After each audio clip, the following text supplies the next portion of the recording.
എനിക്കൊരു വാട്സപ്പിൽ ഒരു സുഹൃത്ത് ഒരു പ്രേക്ഷകൻ അതേ ഒരു വാട്സപ്പിൽ ഒരു പടം അയച്ചു തന്നു, ഒരു വീഡിയോ.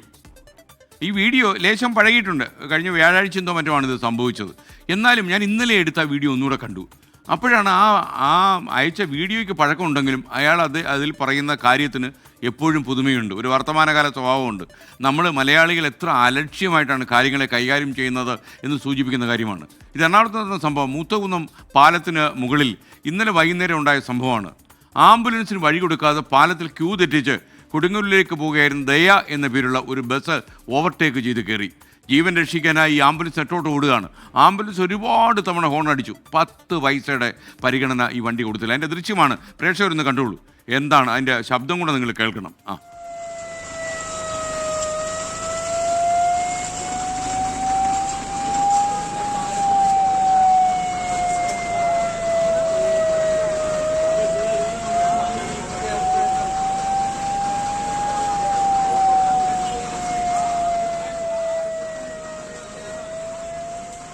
നിങ്ങൾ ആലോചിക്കുക, ഈ ആംബുലൻസിൻ്റെ ഉള്ളിൽ സ്വന്തം ജീവന് വേണ്ടി പൊരുതുന്ന ഒരു രോഗി കിടപ്പുണ്ട്. അയാളുടെ ജീവൻ രക്ഷിക്കാനായിട്ടാണ് ഈ ആംബുലൻസ് നെട്ടോട്ടം ഓടുന്നത്. എന്നാൽ ഈ പ്രൈവറ്റ് ബസ്സുകളുടെ മത്സര ഓട്ടത്തിൽ പെട്ടുപോയി ഈ ആംബുലൻസ്. നമ്മുടെ നാട്ടിൽ പലയിടങ്ങളിലും ഇത് സംഭവിക്കുന്നുണ്ട്. ആംബുലൻസ് ഹോണടിച്ചാലും സൈറൺ മുഴക്കിയാലും വലിയ ശബ്ദത്തിൽ പ്രകരിച്ചാലും ഒന്നും ഒരു പരിഗണന ഇവരൊന്നും കൊടുക്കില്ല. കാരണം ഒരു മനുഷ്യജീവൻ ഒരുപക്ഷെ എത്രയും പെട്ടെന്ന്, നമ്മുടെ ഈ ഗോൾഡൻ അവേഴ്സ് എന്ന് പറയുന്ന സംഭവമുണ്ട്. ഒരു രോഗം ബാധിച്ചു കഴിഞ്ഞാൽ എത്രയും പെട്ടെന്ന്, പ്രത്യേകിച്ച് ഹൃദയാഘാതം പോലുള്ള സംഭവം ഉണ്ടായിക്കഴിഞ്ഞാൽ എത്രയും പെട്ടെന്ന് ആശുപത്രിയിൽ എത്തുന്ന ആ ഗോൾഡൻ നിമിഷം ഉണ്ടല്ലോ, ആ നിമിഷം കൈവശം വരാൻ ഇത്തരം മത്സരങ്ങൾ ഇടയാക്കുമെന്നുള്ളതാണ് ഈ വീഡിയോ സംപ്രേഷണം ചെയ്യാൻ നമ്മളെ പ്രേരിപ്പിച്ചത്.